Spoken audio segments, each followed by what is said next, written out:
This section is called Pantheism versus You, which is kind of interesting, right? Because what she's going to say here is that in pantheism, there is no you. Right. Exactly. Yeah. So she says pantheism is typically summarized as the doctrine that God is the universe and the universe is God, right? So pan means all, and of course theism means God. So God is called the one or the all. The world is seen as a manifestation or emanation of the divine essence, right? And so we're all, the whole world is part of this.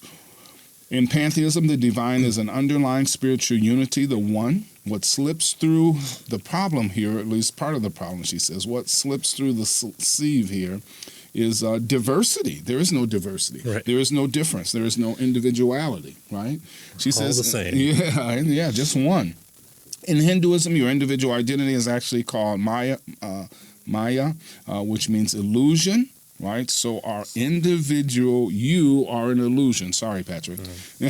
Well, you are too, so it's okay. Yeah, okay. So, what goes around comes around, right? It is regarded as the cause of evil, selfishness, greed, and war. The goal of meditation, then, is to dissolve your sense of being a separate self by merging with the cosmic one, the undifferentiated, right?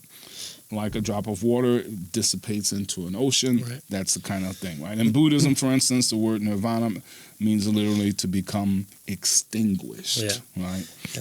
There's that kind of quote from kind of Buddhist philosophy is how do I transcend, and the yogi or the monk or whoever tells the individual that they have to get rid of the word how and the word I, and so it's just transcend. So it's one of those abilities to just kind of almost say nothing and sound super smart. Yeah. Wow. Yeah. Of course, if you say nothing, it's hard to sound anything. Right. Well, that's what Nirvana is going to get you. Yeah. Gotcha. This really good place that we want to become extinguished. So what's the problem here? Well, she says the implicit message then in this type of approach is that the individual self has so little value that it ought to be dissolved into the one. Yeah. Right. So no value for individuals. It was never really there in the first place. It was an illusion, right? So another reason pantheism leads, she suggests here, to a lower view of human life is that the divine is non-personal. Right. So there's no personal divine here, right? In classic pantheism, the concept of the divine is not a personal deity who thinks, wills, feels, and acts. Instead, it is a non-personal, non-thinking, non-acting spiritual substratum underlying all things, right?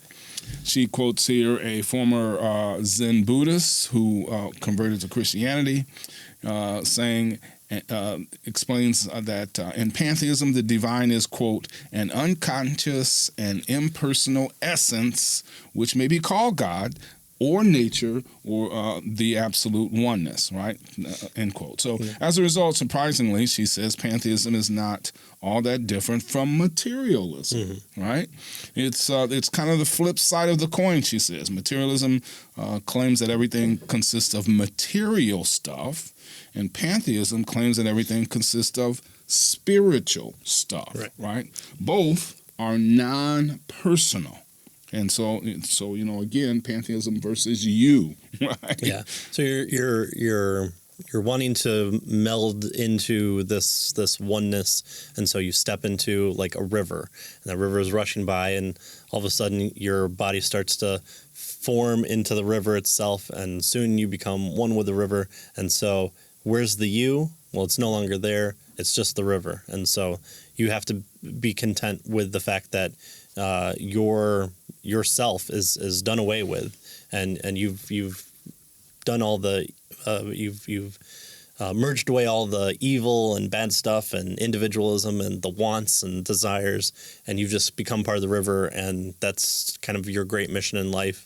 Although, what's the point of to get your out of life? the cycle of samsara and become part of the one. Right. Isn't it? Yeah, and ironically, this kind of is similar to the end stage for Jehovah's Witnesses. Jehovah's Witnesses have this idea that that you yourself, if you were to kind of be resurrected on Judgment Day, you gets just thrown away with and done. And so the you that comes back and is formulated is in the perfect mind of God. And so it's not really you that comes back. It's God's mental image of you recreated.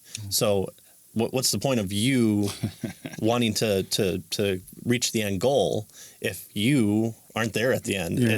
Sure, it's some version of you, but that's not the you that you want. The you that you were you that was you. Yeah. That's the secondary you prime.